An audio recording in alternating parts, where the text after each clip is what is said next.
தந்தை, மகன், தூய ஆவியாரின் பெயராலே ஆமென். இயேசு கிறிஸ்துவின் அன்புமிக்க சகோதர சகோதரிகளை உங்கள் அனைவருக்கும் கிறிஸ்து இயேசுவின் அன்பு கிடந்த வணக்கத்தை தெரிவித்துக் கொள்கின்றேன். இன்றைய நற்செய்தி பாகமானது மத்தேயு நற்செய்தி 10ஆம் அதிகாரம் 34 முதல் 42 முடிய மற்றும் 11ஆம் அதிகாரம் 1 முடிய.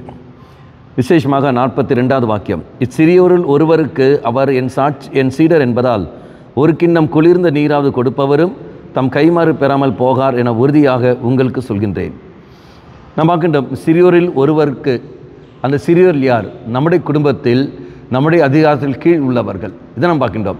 வேலை செய்கிற இடத்தில் அந்த சிறியோர் யார்? நம்முடைய அதிகாரத்தில் கீழ் உள்ளவர்கள். அப்போ சமுதாயத்தில் சிறியவர்கள் யார்? இதோ நம்முடைய அதிகாரத்தில் கீழ் உள்ளவர்கள். அப்படி என்றால் அவர்களுக்கு நான் உதவி செய்ய வேண்டும். குளிர்ந்த தண்ணீர் நாம் கொடுக்குவது என்று சொல்கின்ற பொழுது மற்றவர் உதவி செய்ய வேண்டும்.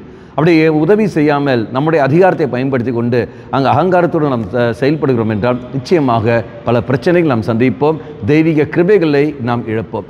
தெய்வம் நமக்கு அதிகாரம் தந்திருப்பது மற்றவர்களுக்கு பணி செய்வதற்காகத்தான் ஒழிய நாம் மற்றவர்களை அடிமைப்படுத்துவதற்காக அல்ல. அப்போ அது எங்கே ஆரம்பமாகும்? இதோ நம்முடைய குடும்பத்தில். அப்போ சிறியோராக இருக்கின்ற இவர்கள் நம்மை சார்ந்துதான் இருக்கின்றார்கள், நம்மை நம்பித்தான் இருக்கின்றார்கள். அப்போ மனைவி அங்கே பலவீனத்தோடு இருக்கிறார் என்றால் அந்த மனைவி கணவனை சார்ந்து அவள் இருக்கின்றாள். அப்படி என்றால் அந்த கணவன் சகல பாதுகாப்பும் எல்லாம் அந்த மனைவி கொடுக்க வேண்டும். இதை நாம் பார்க்கின்றோம். அதே மாதிரி தான் சமுதாயத்தில் ஒரு ஏழை அங்கே இருக்கிறான் என்றால் மற்றவர்களை நம்பி இருக்கின்றார்கள்.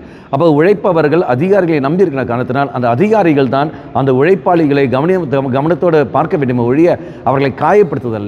அப்போ அவர்களை நாம் காயப்படுத்துகிறோம் என்றால் தெய்வத்தை நாம் காயப்படுத்துகின்றோம். அப்போ அந்த சிறியோரில் நீ செய்திருக்கின்றாய், எனக்கே இந்த சிறியோரில் நீ யாருக்கெல்லாம் நீ செய்தாயோ அதை எனக்கே நீ செய்திருக்கின்றாய். அப்போ சிந்தித்து பார்ப்போம்.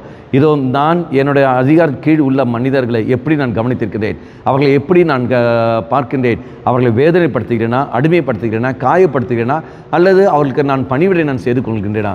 சிந்தித்து பார்த்து அதுக்கான பதிலை நாம் கொடுப்போம்.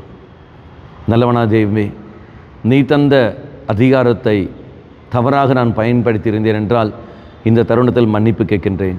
அம்மா மாதாவே, தெய்வ மாதாவே, எங்கள் மாதாவே, என் அன்னையே, விசேஷமாக எங்களுக்காக பரிந்து பேசும். ஆமேன்.